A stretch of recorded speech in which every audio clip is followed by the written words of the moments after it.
ବାହାଘର ପରେ ଏବେ ଶାଶୁ ଘରେ କେମିତି ଅଛନ୍ତି ଲାବ୍ରିନ୍ ଖାନ୍। ଦର୍ଶକ ବନ୍ଧୁ ଆପଣମାନେ ଲାବ୍ରିନ୍ ଖାନ୍କୁ ବେଶ ଭଲ ଭାବରେ ଜାଣିଥିବେ। ସେ ବର୍ତ୍ତମାନ ସମୟରେ ରାଜଯୋଗ ସିରିଏଲରେ ଲିଡ୍ ହିରୋଇନ୍ ଭାବରେ ଦିଆ କ୍ୟାରେକ୍ଟରରେ ଖୁବ୍ ସୁନ୍ଦର ଅଭିନୟ କରୁଛନ୍ତି।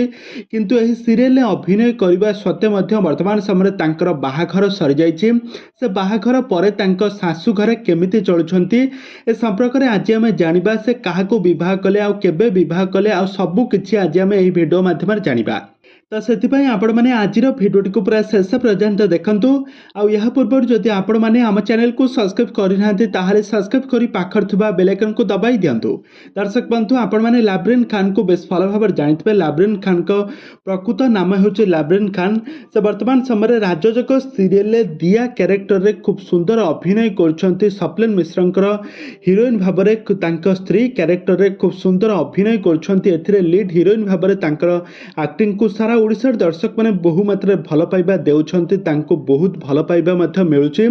କିନ୍ତୁ ଏହାରି ମଧ୍ୟରେ ଏପଟେ ତାଙ୍କ ରିଅଲ୍ ଲାଇଫ୍ରେ କିନ୍ତୁ ତାଙ୍କର ବାହାଘର ସରିଯାଇଛି। ବାହାଘରର କିଛି ଫଟୋ ମଧ୍ୟ ସେ ତାଙ୍କ ସୋସିଆଲ ମିଡ଼ିଆରେ ସେୟାର କରିଛନ୍ତି। ଆଉ ସେ ଲେଖିଛନ୍ତି କି ତାଙ୍କ ଶାଶୁ ଘରେ ସେ ବହୁତ ଖୁସିରେ ଅଛନ୍ତି ବୋଲି। କିନ୍ତୁ ପ୍ରକୃତ ସତ ଘଟଣା ହେଉଛି ଲାବ୍ରିନ୍ ଖାନ୍ ଏପର୍ଯ୍ୟନ୍ତ ବିବାହ ବନ୍ଧନରେ ବାନ୍ଧି ହୋଇନାହାନ୍ତି।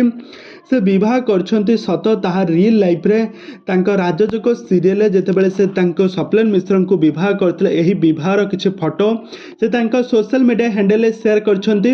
ଆଉ ବର୍ତ୍ତମାନ ସମୟରେ ଲାବ୍ରିନ୍ ଖାନ୍କୁ ନେଇକି ବର୍ତ୍ତମାନ ସମୟରେ ସୋସିଆଲ ମିଡ଼ିଆରେ ବହୁ ମାତ୍ରାରେ ଚର୍ଚ୍ଚା ହେଉଛି କି ତାଙ୍କର ବାହାଘର ସରିଯାଇଛି। ବାହାଘର ପରେ ତାଙ୍କ ସ୍ୱାମୀଙ୍କ ସହିତ ସେ ବହୁତ ଖୁସିରେ ଅଛନ୍ତି ବୋଲି ଯାହା ଚର୍ଚ୍ଚା ହେଉଛି। ତେବେ ଦର୍ଶକ ବନ୍ଧୁ ଆପଣମାନଙ୍କୁ ଲାବ୍ରିନ୍ ଖାନ୍ଙ୍କ ଆକ୍ଟିଂ ରାଜଯୋଗ ସିରିଏଲରେ ଆପଣମାନଙ୍କୁ କେମିତି ଲାଗେ ଆମକୁ ନିହାତି ଭାବେ କମେଣ୍ଟ ବକ୍ସରେ କମେଣ୍ଟ କରନ୍ତୁ।